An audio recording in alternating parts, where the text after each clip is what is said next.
I recently did a Hot Wheels Redlines Super van restoration into the Paramedic van. And you probably saw that. But when I did that, I mentioned that I had a lot of these super van castings. And looking, I had decals from Second Chance Redlines with a Charlie's Angels theme. Well, I'm guessing, but I'm thinking Second Chance had this old Corgi Charlie's Angels van in mind when they did those decals. And the Paint It Pink build is coming up, and I'm doing a different casting for that. But in case that one went badly, I thought it'd be a good idea to have a backup in the works. This is that backup. Fortunately, that build went well. You'll be seeing it on October 15th. That's when the event, all the videos for the event drop. And so this one, since that went well, this turned into a regular build. Oh, but it'll be pink. It just won't be as pink as that Corgi van. I didn't want to do a completely pink van. And the pink I had really didn't go well with the decals. I mean, with the decals going over the pink. I don't think it would have looked as good as this one ends up turning out. What I end up doing on this one is going with a white background and then laying the decals on that and doing a two-tone paint job. But we'll get to that. First things first, this was already drilled from when I worked on the previous super van. I drilled a few of them at the time. But I did still need to get the wheels off the casting, as you saw. I needed to drill and tap it, as you see here. And so there were still some of the basic steps involved. I did buff this thing out with the Scotch-Brite pad. It could be in better shape. There were definitely some rough spots on it. The base was horrible. There was just no cleaning the base on this one. I tried to clean it as best I could. And then I do end up painting that with oddly enough, a Tamiya, or actually not Tamiya, but a Testors. It's a Mercedes Silver lacquer paint that they have. I don't think I showed that can on this. I do show the other cans of paint that I use. But I ended up spray painting the base. It turned out well. You know, it's part of that two-part system they had where you use the paint and then you clear coat over it. So it's acceptable. The back edge of these super vans, at least the old ones, are terrible. There's just always this horrific buildup on the casting back there. I don't know how these things go into the casting, how they come out, whatever, but that back edge, they really needed to refine that a little bit. So it seems like now on these two that I've done, they definitely needed a lot of filing back there. There were some rough spots on the top. There were some spots from play use, but I got it all cleaned up. And this filing is highly sped up. I think this is 5 times normal speed, as I recall. And there's a lot of filing that I did that isn't even on camera. But once I had that ready, then I dip it in the IPA, as you've seen me do lots of times. Dip it in the IPA to get any grease or residue off of it, just to clean it up, prep it for paint. And then I'll wipe it off with the blue towel that you see there to the right, the blue paper towel. But before I tease you with the paint on this, there's an event coming up that I'd like to call your attention to. It's on October 12th, and let's show a little video of that showing this event. This year's Diecast Day of Giving is going to be the biggest one yet, and being a part of it is easy as 1, 2, 3. First step for you to get in on the fun is going to be gather up all your new unopened Diecast toys, find a local shelter, food bank, church, wherever, donate them locally in your own community. That is step 1. Step 2, head over to drivendreams.org to log your donations. And step 3, Sit back on the Diecast Day of Giving October 12th and enjoy seeing collectors all around the world donate to this event. DrivenDreams.org has answers to all your questions. Thanks, David. Yeah, here's the paints I used. Color shot paints. I love these paints. Marshmallow is the white, Farmer's Daughter is the pink. And once the decals are on, I go over it with the clear sealer. I also use their white primer on this paint job. As you can see, I shot the whole thing with the marshmallow white at first. Then I masked it off with the Tamiya. It's a flexible curve tape that they have. It's a white tape. Works wonderfully. I love that tape. Easily the best masking tape I've ever used for painting.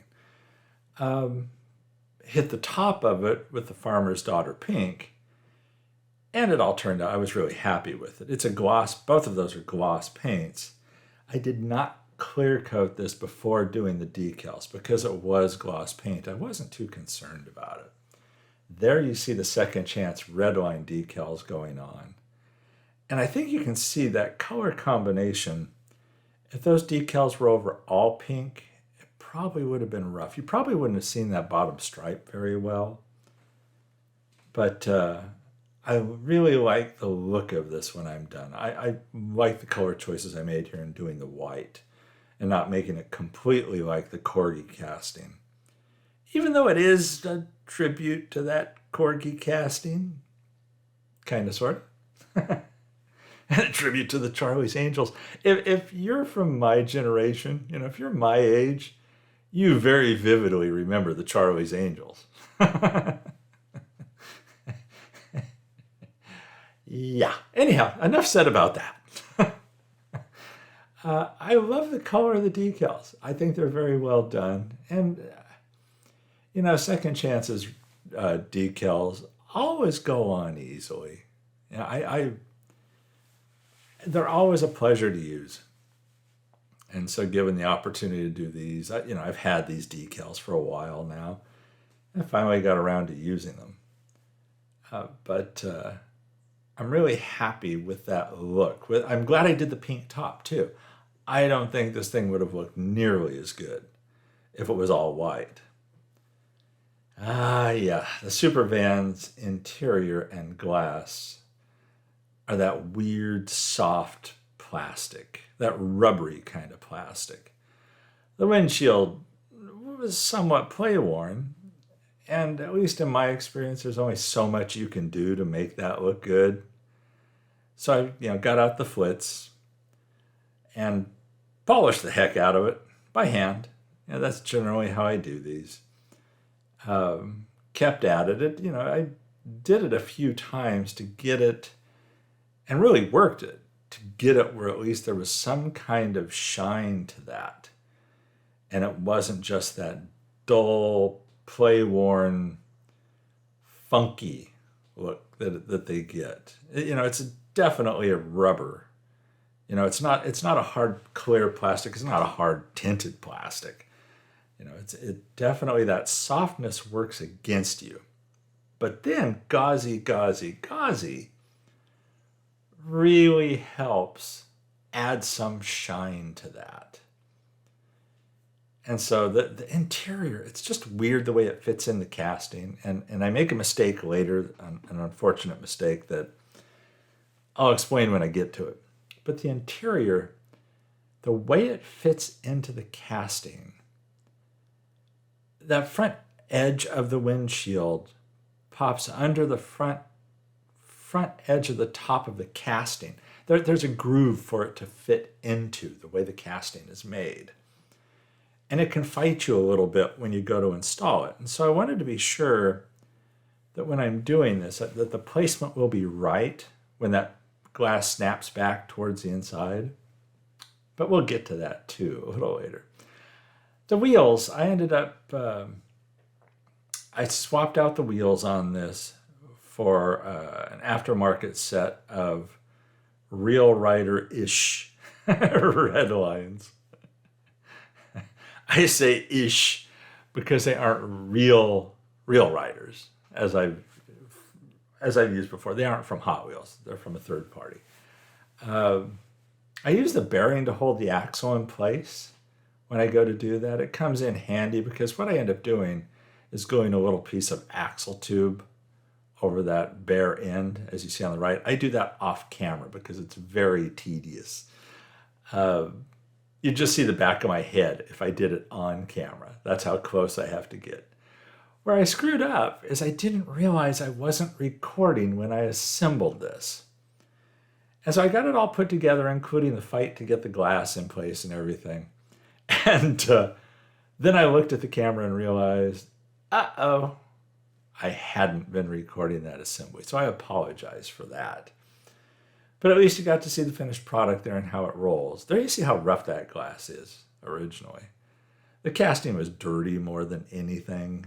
And, you know, it's real splotchy. But that's where it started. And again, I still have several of these castings. So I'm not sure what I'm going to do with the rest of them. I'll build them into something, obviously. But here's where it ended up. And I'm really happy with this. I wasn't sure how it was going to turn out before I started.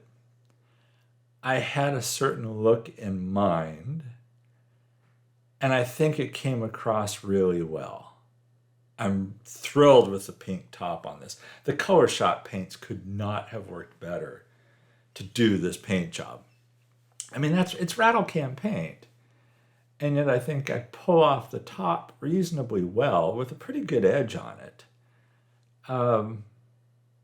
For as heavy as a rattle can paint can be, I think it came through okay. I hope you think so too. I hope you've enjoyed this build. And here's some glamour shots. Thanks for watching these videos, and I appreciate all your support. Everyone, stay safe and healthy out there, and I'll catch you in the next one.